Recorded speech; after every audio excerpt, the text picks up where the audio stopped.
প্রিয় দর্শকবৃন্দু, আসসালামু আলাইকুম। আজকে আমি দেখাবো আমাদের বসুন্ধরা আই এক্সটেনশনে আমাদের যে G+7 স্ট্রেট মানে একটা আটতলা বাড়ির যে ডিজাইনের কাজটা চলমান অবস্থায় এতদিন ছিল, তো এটার কাজ মোটামুটি শেষ পর্যায়ে আছে। এখন হচ্ছে এটার ফায়ার সেফটি প্ল্যান এবং আরও ইলেকট্রিক্যালের ডিজাইনের কাজগুলো চলতেছে এবং বাকি কাজ আসলে সকল কিছুই শেষ। তো আজকে আমি আপনাদের সাথে এই প্রজেক্টটাকে তুলে ধরবো। তো দর্শকবৃন্দু, আমাদের এই প্রজেক্টটা বেসিক্যালি করা হয়েছে একটা রিয়েল এস্টেট প্রতিষ্ঠানের জন্য। তো আমরা ওই রিয়েল এস্টেট প্রতিষ্ঠানের আসলে কি চাহিদাগুলো থাকে, ওই চাহিদাগুলোকে মাথায় রেখে বেসিক্যালি এই ডিজাইনটাকে প্রিপেয়ার করি বা প্রস্তুত করি।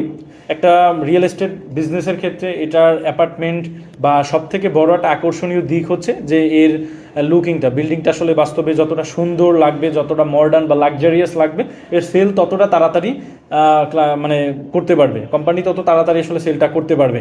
আর পাশাপাশি হচ্ছে এর ল্যান্ডটাকে বা এর জায়গাটাকে প্রপারভাবে ইউটিলাইজ করে ফ্লোর প্ল্যানটাকে প্রপারভাবে ইউটিলাইজ করা। যেমন আসলে মডার্ন এই লাইফে মানুষের আসলে কি চাহিদাগুলো থাকে বা বর্তমান এই জেনারেশনের মানুষ আসলে কোন কি টাইপের ফ্ল্যাট চায় বা কি বিষয়গুলোকে আসলে আগ্রহী দেয়, প্রাধান্য দেয়, সো ওই বিষয়গুলোকে মাথায় রেখে বেসিক্যালি আমরা এই ডিজাইনটাকে, টোটাল ডিজাইনটাকে আমরা রেডি করি। তো দর্শকবিন্দু, আপনারা দেখতেই পাচ্ছেন যে আমাদের এই বিল্ডিংটা একটা কত সুন্দর একটা লাক্সারিয়াস আকর্ষণীয় একটা লুক আমরা ক্রিয়েট করছি।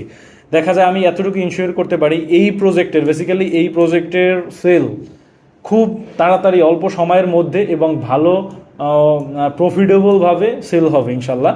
তো আমি যারা আপনারা এই রকমের রিয়েল এস্টেট বিজনেস করেন বা তাদের উদ্দেশ্যে বলতে চাই যে একটা বিল্ডিং শুধু করলেই হবে না, বিল্ডিংটাকে দেখার মতন আকর্ষণীয় লুক যদি আপনি ক্রিয়েট করতে পারেন তখনই আপনার সেল কিন্তু ভালো হবে। বা একটা মনোমুগ্ধক পরিবেশ যখন আপনার ক্লায়েন্ট দেখবে বা এর সকল ফ্যাসিলিটি, রুমের স্পেস এবং হাউসটাকে, বিল্ডিংটাকে দেখার মতন যখন হবে, তখন কিন্তু ক্রেতা এটার উপরে আগ্রহ বেশি থাকবে।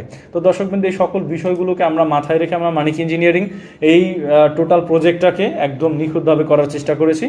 তো দর্শকবৃন্দ, এতক্ষণ আপনারা দেখলেন এটা হচ্ছে আমাদের বিল্ডিংটা 3D ভিউ, মানে বিল্ডিংটা আসলে বাস্তবে করার পর এই রকমের হবে। তো আপনারা যারা চান যে এই টাইপের একটা প্রজেক্ট করবেন বা যারা রিয়েল এস্টেট বিজনেস করতেছেন, তো আপনাদের বিজনেসের গ্রোথ বা সেলস খুব তাড়াতাড়ি বৃদ্ধি করার জন্য বা যাতে একটা সেলস যাতে তাড়াতাড়ি হয় বা আপনার বিল্ডিংটাকে আকর্ষণীয় করে তুলে, তো অবশ্যই সেলস হবে। এবং টোটাল ইউটিলাইজ করে ল্যান্ডটাকে প্রপারভাবে ভালোভাবে যদি করতে চান, বা আমাদের সাথে মানিক ইঞ্জিনিয়ারের সাথে আপনি যোগাযোগ করতে পারেন। তো দর্শকবৃন্দ, এতক্ষণ আমরা দেখলাম হচ্ছে আমাদের 3D ভিউ বা বিল্ডিংটা দেখতে কীরকমের হবে।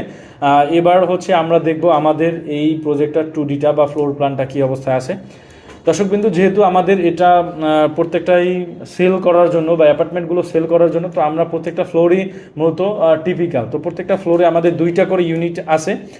আর হচ্ছে আমাদের এই বিল্ডিংয়ে হচ্ছে একটা লিফট রাখা হয়েছে, যেটা হচ্ছে একটা 10 জন মানুষের জন্য বা 10 পার্সনের একটা লিফট রাখা হয়েছে। তো আমরা লিফট বা স্টেয়ার থেকে উপরে আসার পরেই হচ্ছে দুই পাশে 2টা ইউনিট পাবো। যেমন ফ্রন্টের দিকে যেটা, সেটা হচ্ছে ইউনিট এ। তো আমরা ইউনিট এতে যদি ঢুকি, 1185 স্কোয়ার ফিট হচ্ছে আমাদের ইউনিট এটা থাকবে। এবং ঢোকার পরই হচ্ছে একটা ডাইনিং কাম ড্রয়িং স্পেস। ডাইনিং কামে প্রায় 22 ফিট বাই 12 ফিট একটা ডাইনিং কাম ড্রয়িং স্পেস আছে। এর বাম কর্নারেই হচ্ছে একটা মাস্টার বেডরুম রাখা আছে, যেটার সাথে একটা বারান্দা এবং একটা টয়লেট অ্যাটাচ আছে। আর একটা বিষয় হচ্ছে আমাদের ডাইনিং কাম ড্রয়িং স্পেসের সাথে আমাদের ফ্রন্টের দিকে হচ্ছে একটা বারান্দা রাখা হয়েছে, যেটা আমরা 3D ভিউতে দেখলাম। এরপরে এই কর্নার দিয়ে হচ্ছে আর একটা কমন টয়লেট রাখা হয়েছে এবং এই পোর্শনে, মিডল পোর্শনে বিল্ডিংয়ের একটা মাস্টার বেডরুম রাখা হয়েছে, বেশ বড় সড়ো একটা মাস্টার বেডরুম, যেটার সাথে একটা টয়লেট এবং একটা বারান্দা অ্যাটাচ করা আছে। এবং এই ডান কর্নারে হচ্ছে আর একটা বেডরুম রাখা হয়েছে, যে বেডরুমটার সাথে শুধু একটা বারান্দা অ্যাটাচ করা আছে। এবং এই বেডরুম এবং এই লিফট স্টেয়ারের এই অংশ দিয়ে হচ্ছে একটা বড় একটা কিচেন রাখা হয়েছে। এখন একটা জিনিস একটু লক্ষ্য করেন যে এই অ্যাপার্টমেন্টটা যেহেতু সেল করার উদ্দেশ্যে করা হয়েছে, সেক্ষেত্রে কী কী ফ্যাসিলিটি লাগে। একটা রাজকীয় বা একটা মডার্ন হাউসের উপরে আসলে যেসব ক্রেতারা এই বিল্ডিংটাকে বা এই ফ্ল্যাটটাকে পারচেস করবে, তাদের কিন্তু আসলে একটা খোলামেলা পরিবেশ বা একটা লাক্সারিয়াস লুক লাগবে। যার জন্য একটা জিনিস খেয়াল করেন, তাদের কিন্তু কিচেনগুলোকেও কিন্তু ইন্টেরিয়র করে বা ওপেন কিচেন রাখা হয়েছে। বেসিক্যালি এটা কিন্তু ওপেন কিচেন হিসাবেই ব্যবহৃত হবে। তো যদি কেউ চায় এটাকে আটকে বদ্ধ কিচেনও বানাতে পারবে। তো একটা কিচেন রাখা হয়েছে, বেশ খোলামেলা বড় কিচেন রাখা হয়েছে, সাথে একটা টয়লেটও আছে কিচেনের সাথে।